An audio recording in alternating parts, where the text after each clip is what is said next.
नमस्कार दोस्तों, मैं अमर कुमार। पिछली वीडियो में हम लोग बात कर रहे थे पंचायती राज व्यवस्था के बारे में।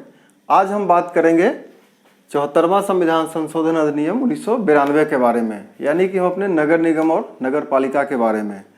तो इससे पहले कि हम इसको स्वतंत्रता के बाद इस पे हुए अध्ययन के बारे में बात करें, थोड़ा सा इसके ऐतिहासिक पहलू को जानते हैं। अगर आप नगर निगम या नगर पालिका या शहरीकरण की बात करते हैं तो आप इतिहास के आप विद्यार्थी रहे हैं, इतिहास पढ़ते ही हैं। उसमें मोहनजोदड़ो और हड़प्पा सभ्यता के बारे में आप जानते होंगे, जहाँ की नगरीय शासन व्यवस्था की बहुत विस्तृत बात की गई है कि उस समय नगरीय शासन व्यवस्था कैसी थी। अब हम सीधा ऐतिहासिक काल को छोड़ के आ जाते हैं। उस समय में जब हमारे देश में ब्रिटिश इंडिया का रूल चल रहा था, तो सबसे पहले 1687 में मद्रास में एक नगर निगम की स्थापना की गई 1687 में।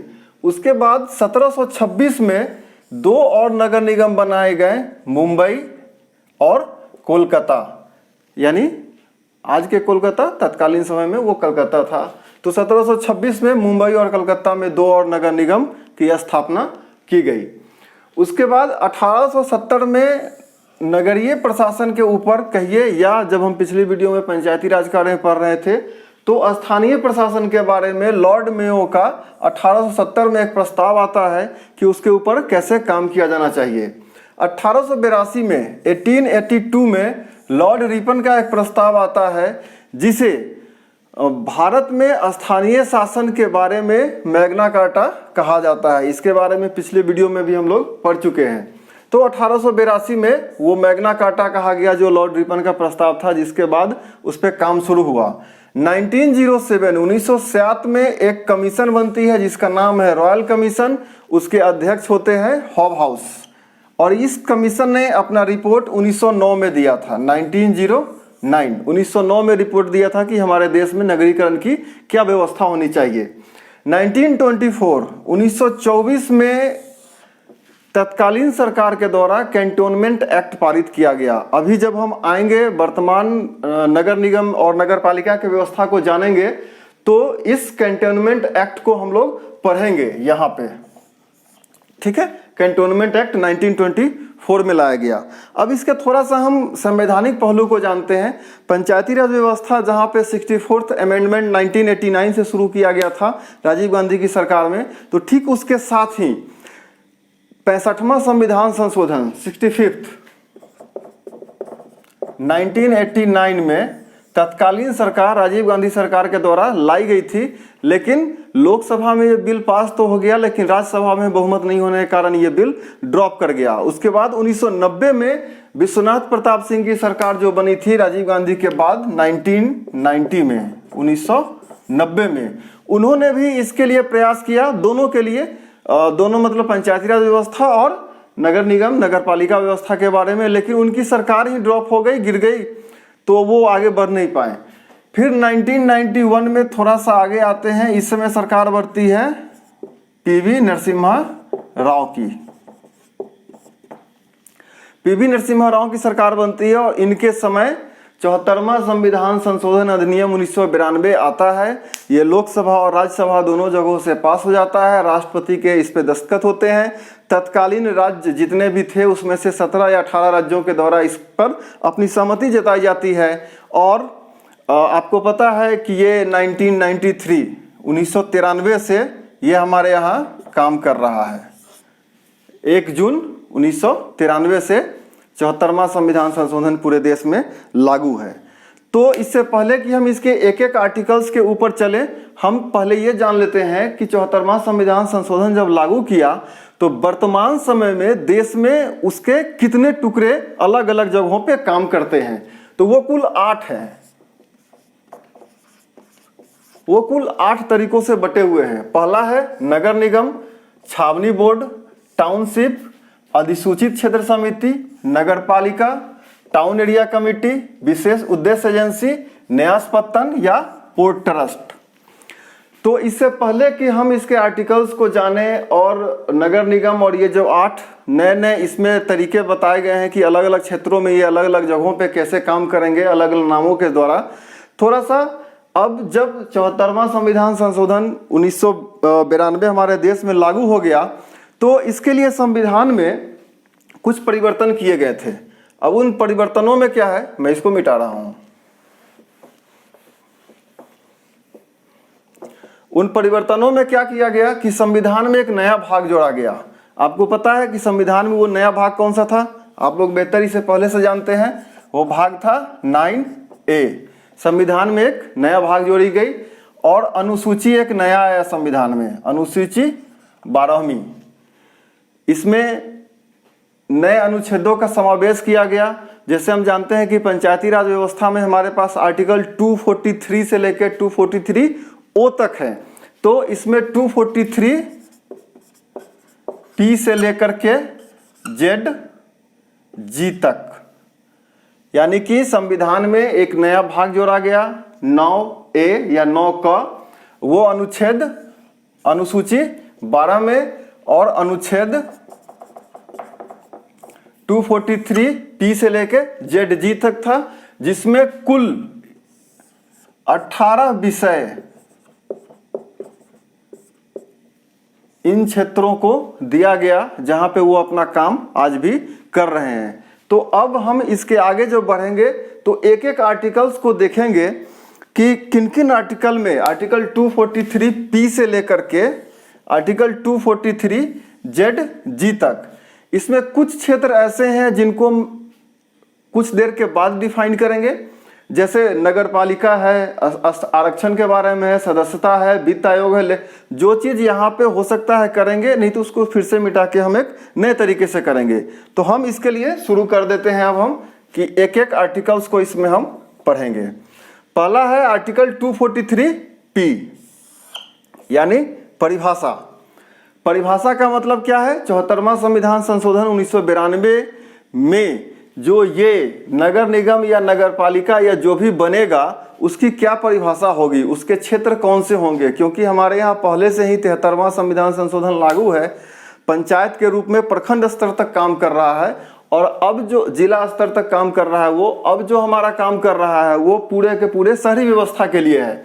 तो उसमें इस परिभाषा में बताया गया है कि कौन कौन से क्षेत्रों को कहाँ तक सीमित किया जाएगा और उनकी कौन सी आबादी होगी। तो ये पूरा 243P में है परिभाषा। 243Q नगर पालिकाओं का गठन। नगर पालिकाओं के गठन के संबंध में है कि इसमें कौन कौन से पद होंगे, कौन कौन से व्यक्ति शामिल होंगे, कौन कौन से लोग यहाँ पे वोटिंग कर सकते हैं। तो उनके गठन, उसके स्ट्रक्चर के बारे में पूरा 243Q में दिया गया है। अब आते हैं 243R संरचना, यानी नगर पालिकाओं का संरचना क्या होगा। हम बेहतर जाते हैं, नगर पालिका के 3 स्वरूप हैं। हम इसके आगे थोड़ा सा बढ़ेंगे तो हम पढ़ेंगे कि नगर पालिका के कितने स्वरूप हैं और कैसे काम होते हैं। तो उसमें है संरचना के बारे में 243S, ये बताता है वार्ड समिति की गठन और संरचना क्या होगा। वार्ड समिति वही है जो नगर पालिका के जब संरचना की हम बात करेंगे तो वहां पे वार्ड समिति का उल्लेख आएगा, तो हम उसको डिटेल में वहां पे देखेंगे। लेकिन याद रखिएगा 243S में वार्ड समिति के गठन और संरचना के बारे में बात की गई है। अब आते हैं 243T, इंपॉर्टेंट आर्टिकल है, इसको याद रखिएगा। स्थानों का आरक्षण। आरक्षण का इसमें वही स्वरूप है जो पंचायतों में इसके आरक्षण के स्वरूप में बताया गया है, यानी कि SC और ST के लिए सीट रिजर्व रहेगा। यहां पर भी 1/3 सीट महिलाओं के लिए रिजर्व है। इस रिजर्वेशन के बारे में मैं फिर एक बार बता दे रहा हूं कि इसमें OBC के रिजर्वेशन का उल्लेख मूल संविधान में नहीं किया गया था आर्टिकल जब ये 74th अमेंडमेंट लागू की गई। लेकिन राज्य सरकारों को यह अधिकार दिया गया है कि अगर राज्य सरकार चाहे तो कानून बना करके OBC के लिए यहाँ पे सीटों का आरक्षण कर सकते हैं। इस आरक्षण में एक खास बात और है कि ये आरक्षण ऐसा नहीं है कि एक बार यदि किसी भी एक सीट को फिक्स किया गया कि ये SC ST के लिए या महिला के लिए रिजर्व है तो वो परमानेंटली रिजर्व रह जाएगा, ऐसी कोई उम्मीद नहीं है। वो चक्रवानुसार चलता है, वो साइकिल से है। अगर इस बार ST के लिए तो अगले बार SC के लिए होगा, अगले बार महिला के लिए हो सकता है, अगले बार वो अनरिजर्व सीट कहला जाएगा।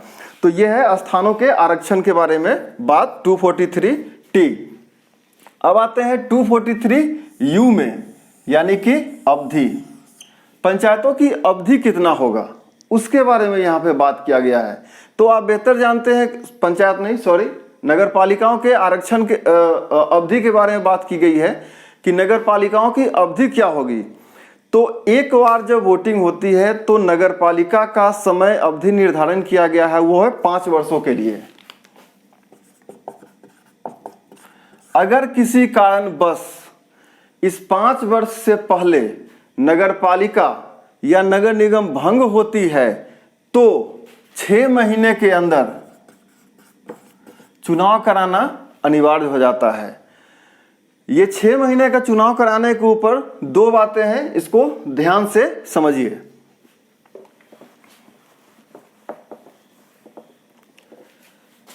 ये 6 महीने का मतलब है कि अगर एक एग्जाम्पल समझिए कि अगर 5 वर्ष पूर्ण होने में यानी 4.5 साल समय नगर पालिका का हो गया है और 4 साल 7वें महीने में अगर नगर पालिका भंग होती है तो वो 6 महीने के अंदर चुनाव तुरंत हो जाए, यह कोई जरूरी नहीं है, सरकार उसको भंग की अवस्था में रख सकती है। लेकिन 6 महीने से ज़्यादा समय अगर बचा हुआ है, क्योंकि चुनाव 6 महीने के अंदर कराना है, अगर 7 महीने, 8 महीने, 9 महीने या 1 साल का समय बचा हुआ है तो जो भी चुनाव होगा वो बचे हुए समय के लिए होगा।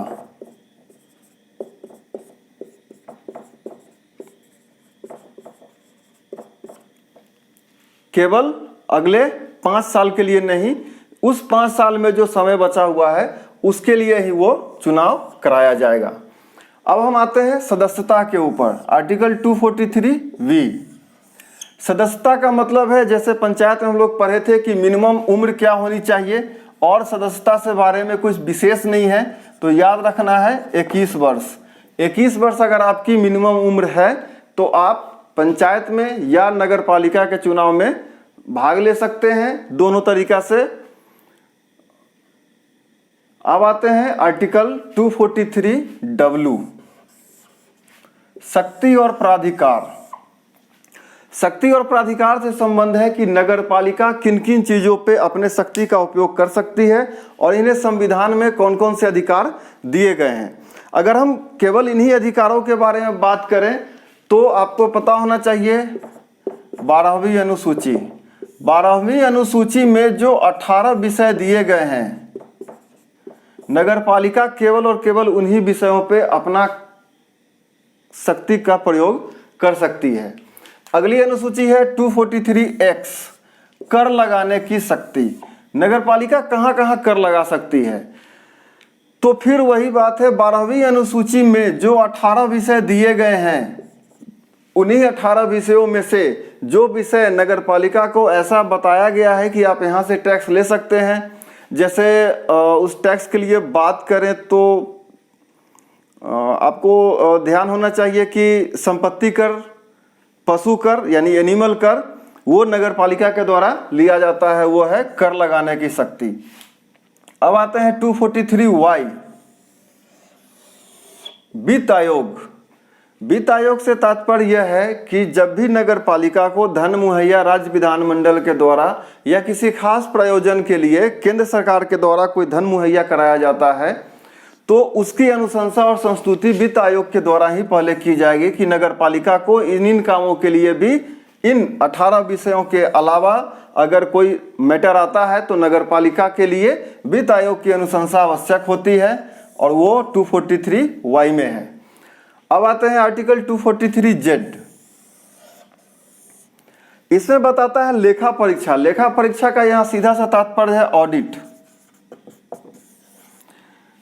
नगर पालिका को किसी भी तरीके से या आर्टिकल 243(x) हो या आर्टिकल 243(y) के तहत काम करके वो किसी भी तरीके से या राज्य सरकार के द्वारा अनुदान प्राप्त होती हो, वो किसी भी तरीके से अपने पास जो धन लेती है और धन का जो खर्च होता है उसका ऑडिट होगा आर्टिकल 243(z) में।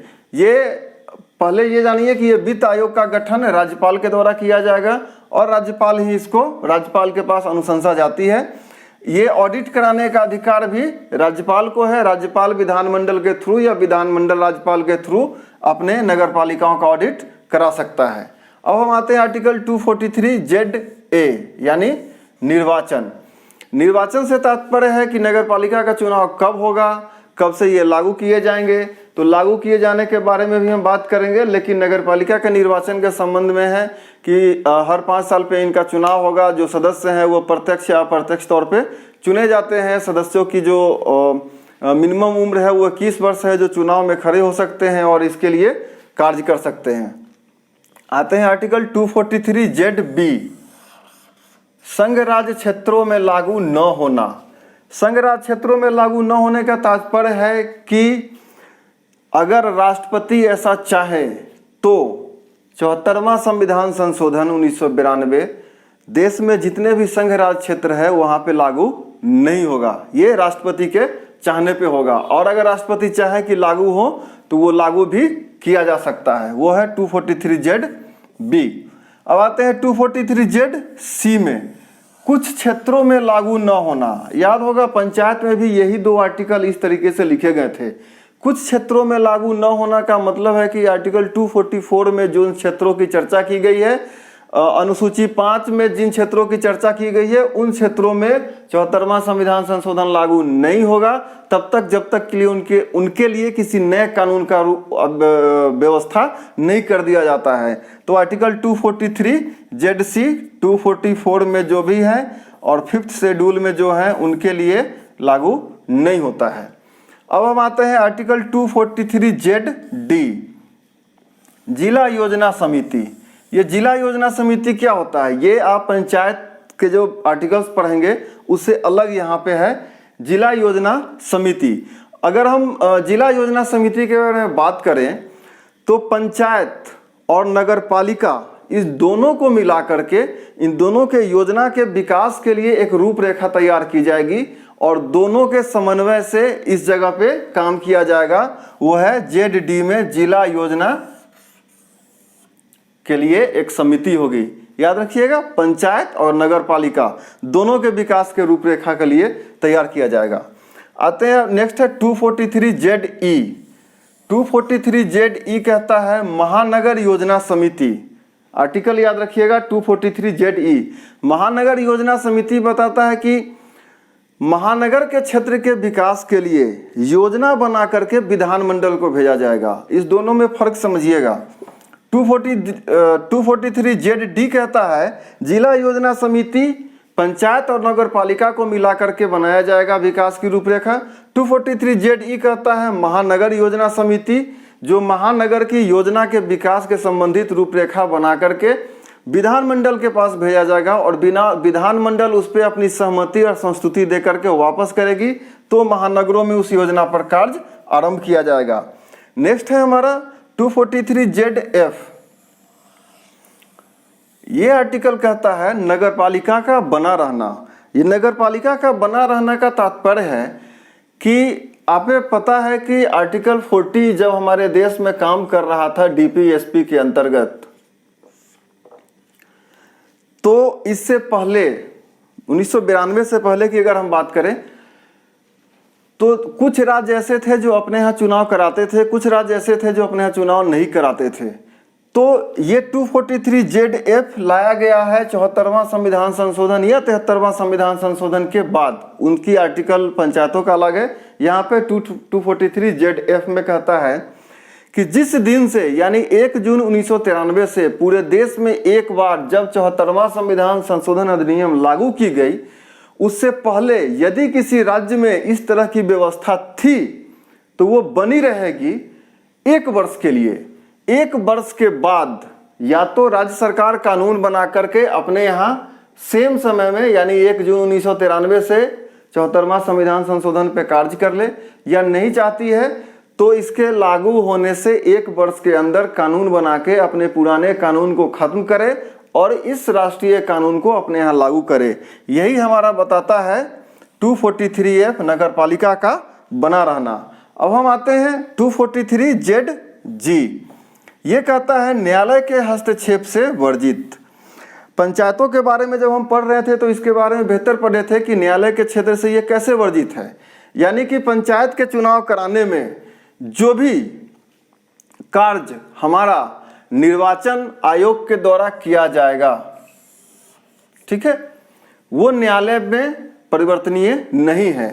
ये निर्वाचन आयोग यानी जो राज्य के निर्वाचन आयोग होंगे, जो राज्यपाल के द्वारा नियुक्त किए जाते हैं, उनको राज्य निर्वाचन आयुक्त कहा जाता है या CEO of election in the state कहा जाता है। उनके द्वारा जो भी काम किया जाएगा, आर्टिकल 240ZA में जो भी शक्तियां उनको दी गई है विधानमंडल के द्वारा, उसके निर्वहन में वो जो कुछ भी करते हैं वो आर्टिकल 243ZG के द्वारा न्यायालय के हस्तक्षेप से वर्जित है। न्यायालय उसमें काम नहीं कर सकता है, न्यायालय उसमें हस्तक्षेप नहीं करेगा।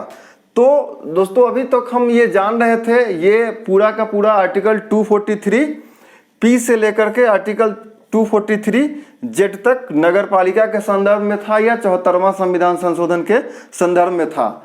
इसमें कुछ इंपॉर्टेंट चीज ऐसे हैं जिनका हमारे लिए जानना आवश्यक है, उनको हम यहाँ पे अभी तुरंत जानेंगे कि वो नगर निगम या कुछ ऐसे चीज हैं जो कैसे कार्य करते हैं। जैसे अभी ऊपर हमने 8 चीज़ों के बारे में पढ़ा, इन 8 चीज़ों के बारे में पढ़ा, जैसे कि छावनी बोर्ड क्या होता है, अधिसूचित क्षेत्र समिति क्या है, विशेष उद्देश्य एजेंसी क्या है या न्यास पत्तन क्या है, टाउन एरिया कमेटी क्या है। तो ऐसे हम किसी क्षेत्र के बारे में जानेंगे।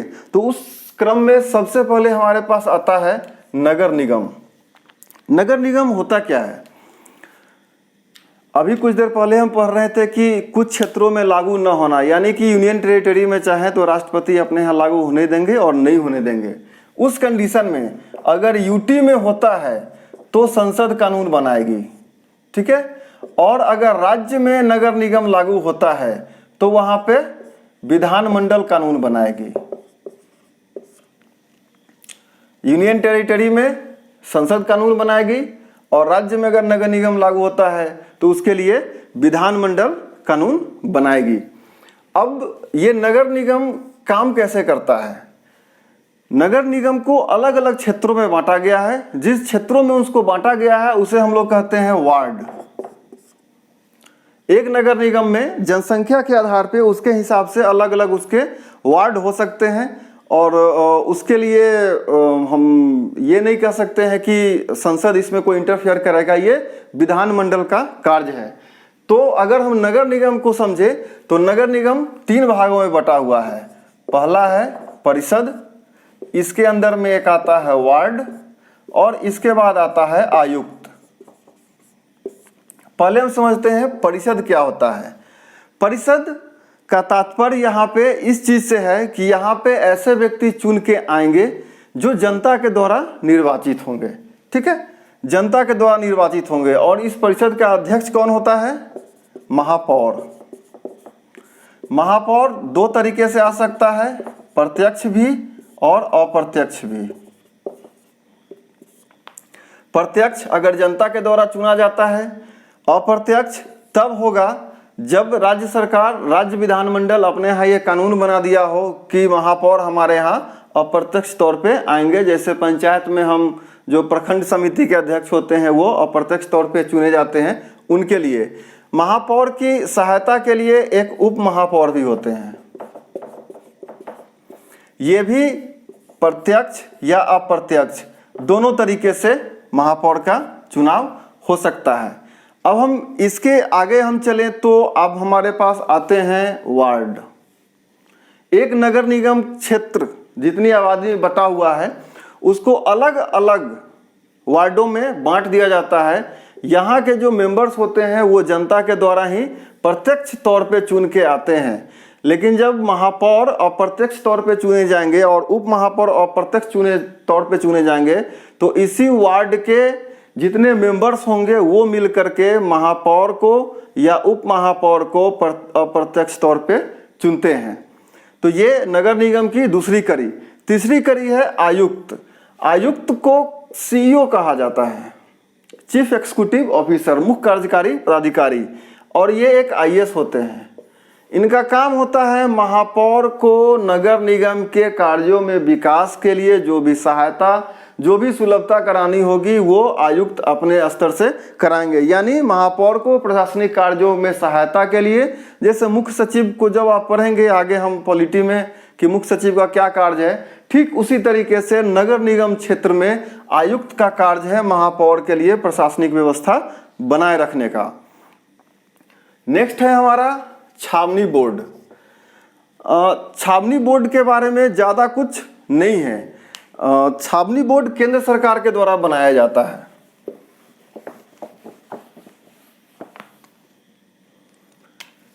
छावनी बोर्ड केंद्र सरकार के द्वारा बनाया जाता है। केंद्र सरकार के द्वारा बनाया जाता है उन क्षेत्रों में जहां पे हमारे आर्मी के जो पर्सनल रहते हैं वहां पे उनके लिए बनाया जाता है और जो रक्षा मंत्रालय के अधीन होता है। ये रक्षा मंत्रालय के अधीन छावनी बोर्ड काम करता है। तो इनको भी अलग अलग जनसंख्या के आधार पे बांट दिया गया है। जनसंख्या के आधार पे बांट देने का तात्पर्य ऐसा है कि वैसा जगह जहां पे 2500 से कम, 2500 से 10,000 और 10,000 से अधिक सेना रहते हैं, सेना के पर्सनल्स रहते हैं, वहां पे छावनी बोर्ड का निर्माण किया जाता है। अभी तक लगभग 63 छावनी बोर्ड देश में काम कर रहे हैं। तो इस छावनी बोर्ड को चलाने के लिए काम कौन करेगा? तो इस छावनी बोर्ड का जो अध्यक्ष होता है वो उस क्षेत्र का जो सबसे बड़ा सैन्य कमांडर होगा वो यहाँ का अध्यक्ष कहलाता है। इसके साथ एक आता है कार्यकारी अभियंता। इसी में एक सदस्य में होते हैं उस जिला के प्रथम श्रेणी के न्यायाधीश होते हैं और 7 सदस्य ऐसे होते हैं जो इन जनता के द्वारा यानी छावनी बोर्ड में रहने वाले लोगों के द्वारा वोटिंग करके चुना जाता है। और 4 सदस्य इसमें ऐसे होते हैं जो वो सैन्य कमांडर के द्वारा नियुक्त होते हैं। तो 7 सदस्य छावनी बोर्ड के मेंबर्स के द्वारा चुने जाएंगे। 4 सदस्य जो इसका अध्यक्ष होता है सैन्य कमांडर उसके द्वारा नियुक्त किए जाते हैं। एक प्रथम श्रेणी के अधिकारी होते हैं और इसमें एक कार्यकारी अभियंता को रखा जाता है जो छावनी बोर्ड के सिविल कार्यों के विकास के लिए कार्य करता है। अगर हम इसके आगे आए तो इस सारे छावनी बोर्ड के व्यवस्था को देखने के लिए एक कार्यकारी अधिकारी की नियुक्ति होती है और वो अधिकारी हमारे देश के राष्ट्रपति के द्वारा नियुक्त किए जाते हैं। राष्ट्रपति नियुक्त करते हैं छावनी बोर्ड के कार्यकारी अधिकारी को, जो सारे कार्य को अपने यहाँ संपन्न कराते हुए सीधे राष्ट्रपति के थ्रू किसे, रक्षा मंत्रालय को सूचित करता है। तो ये है हमारा छावनी बोर्ड। इसके आगे अगर हम बढ़े तो नेक्स्ट जो हमारा है, जो हमने यहाँ पे 8 लिखा है, वो है टाउनशिप। टाउनशिप क्या होता है? टाउनशिप का तात्पर्य उस क्षेत्र के लिए है जहां सार्वजनिक उद्यम पीएसयू काम कर रही है, वहां पे नगर पालिका नहीं है, नगर निगम नहीं है, किसी एक ऐसे एरिया में जहां पे केवल और केवल पीएसयू के लिए लोग रहते हैं, वहां के लिए टाउनशिप की व्यवस्था की गई है। यहाँ पे चुनाव का कोई प्रक्रिया नहीं है। टाउनशिप के ही अधिकारी और कर्मचारी आपस में समन्वय बना करके इस टाउनशिप कमेटी का गठन करते हैं और उस क्षेत्र के विकास के लिए कार्य करते हैं। तो आप बड़े बड़े औद्योगिक शहरों में देखते होंगे कि वहाँ पे टाउनशिप काम करता है, ना कि नगर निगम और नगर पालिका। नेक्स्ट है हमारा अधिसूचित क्षेत्र, नोटिफाइड एरिया कमिटी। ये अधिसूचित क्षेत्र क्या होता है? अधिसूचित क्षेत्र के बारे में बात करें तो जो नगर पालिका के गठन के लिए आवश्यक शर्त को पूरा नहीं करता है, याद रखिएगा, नगर पालिका के गठन के लिए आवश्यक शर्त पूरा नहीं करता है, लेकिन औद्योगिकरण के विकास के क्रम में उस क्षेत्र का विकास ज्यादा हो रहा है।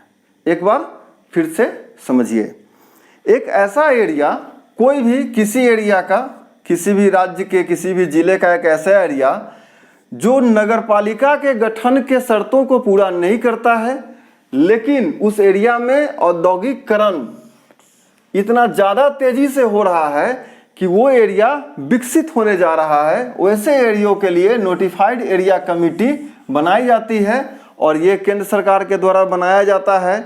इसके अध्यक्ष भी केंद्र सरकार के द्वारा नामित होते हैं और वो उसी आधार पे उस एरिया में कार्य करता है। इसके बाद जो हमारा दूसरा नगर पालिका, इसके बारे में थोड़ा देर पहले हम लोग पढ़े हैं। ये किस आर्टिकल में है? 243 क्यू में। नगर पालिका क्या होता है? ये 3 स्तर का है। तो 3 स्तर में सबसे पहले कौन सा आएगा इसका? अच्छा, इससे पहले कि इसके हम अन्य लेवल को जाने कि इसमें क्या होता है नहीं होता है, हम थोड़ा इसको विस्तृत से जानते हैं। नगर पालिका पंचायत के सबसे ऊपरी स्तर का वो क्षेत्र जो अपने स्तर पे पूर्णतः विकास नहीं कर पा रहा है और शहर के सबसे नजदीक का है। नगर पालिका की शुरुआत वहां से हो जाती है। तो ये 3 स्तर का है। सबसे पहला है हमारा नगर पंचायत,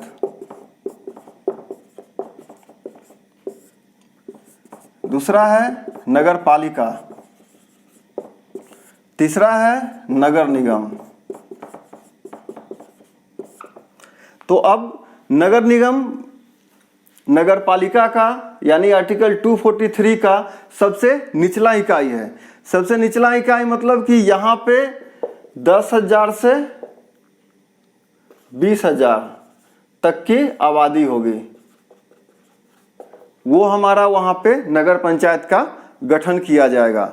ठीक है, नगर पालिका का गठन वहाँ पे होगा जहाँ पे 20,000 से लेके 3 लाख तक की आबादी होगी, वहाँ पे नगर पालिका का गठन होगा।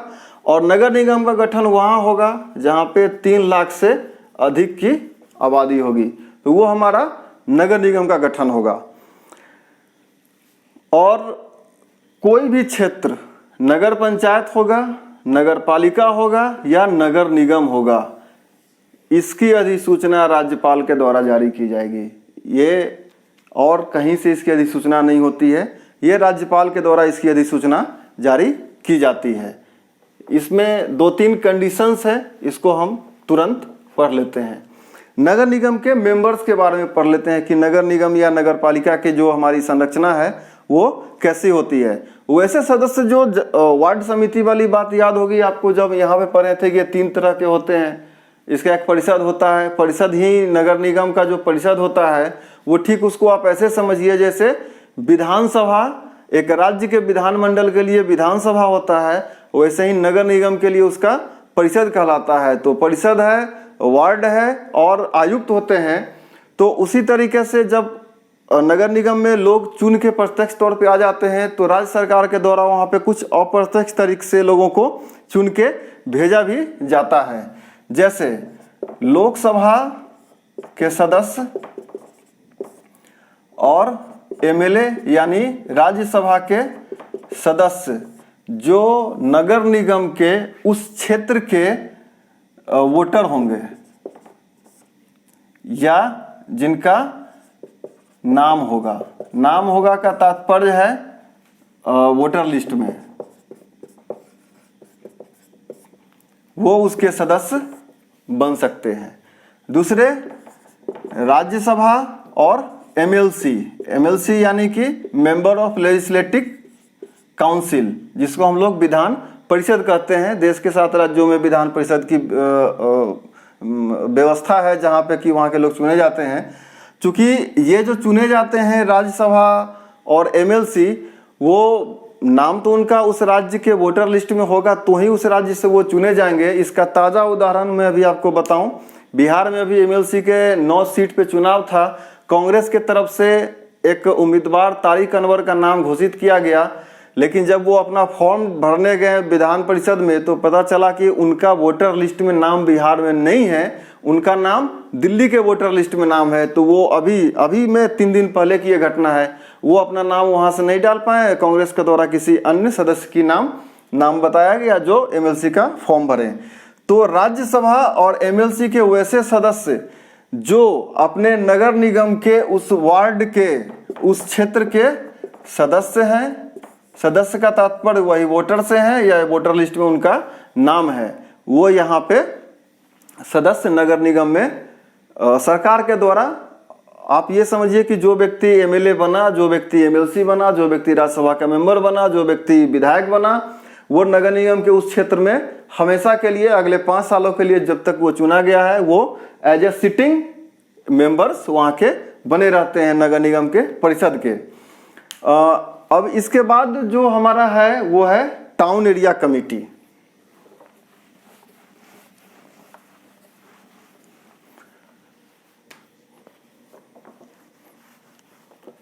Town area committee, town area committee के अगर हम बात करें तो छोटे शहरों की प्रशासनिक व्यवस्था को बरकरार रखने के लिए इस दृष्टिकोण से टाउन एरिया कमेटी का गठन किया जाता है।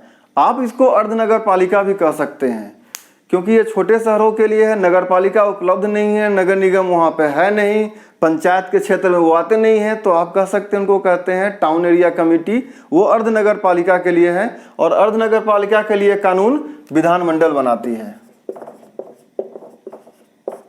इनके लिए कानून विधानमंडल बनाती है। नेक्स्ट हमारा आता है विशेष उद्देश्य एजेंसी। विशेष उद्देश्य एजेंसी के बारे में आपको बताएं कि वैसे सार्वजनिक निकाय के रूप में विशेष कार्य करने के लिए इनका गठन किया जाता है। ये केवल और केवल कार्य आधारित होते हैं। कार्य आधारित होने का तात्पर्य यह है कि सरकार के द्वारा एक ऐसे एजेंसी का निर्माण किया गया है जो राज्य में केवल चापाकल लगाने के लिए काम करेगा, जो केवल प्रदूषण नियंत्रण के लिए काम करेगा, जो केवल शहरी विकास के लिए काम करेगा, उनको हम कहते हैं विशेष उद्देश्य एजेंसी। इनका भी गठन होता है। अब आते हैं न्यास पतन। न्यास पतन यानी पोर्ट ट्रस्ट।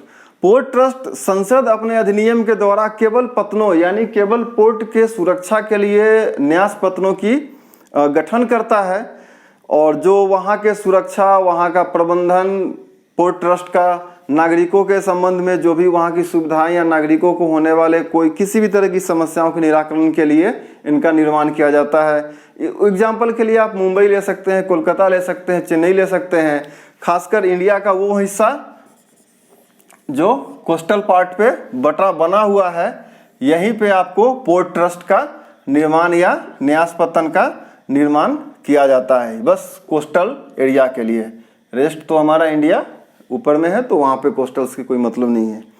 तो न्यास पतन और पोर्ट ट्रस्ट का निर्माण केवल और केवल इन्हीं क्षेत्रों के लिए किया जाता है। इसके अलावा इसमें और बताने के लिए कुछ नहीं है। अगर आपके मन में कोई सवाल हो जो आपको लगता हो कि ये कैसे है, तो आप मुझे कमेंट बॉक्स में पूछ सकते हैं। मैं डिटेल एक्सप्लेनेशन उसको वहीं पे कोशिश करूँगा आपको देने के लिए। और नगर पालिका नगर निगम उसी क्षेत्र में काम करेगी जो अनुसूची 12 में 18 विषय दिए गए हैं। संविधान में भाग 9(1) इनके लिए जोड़ा गया।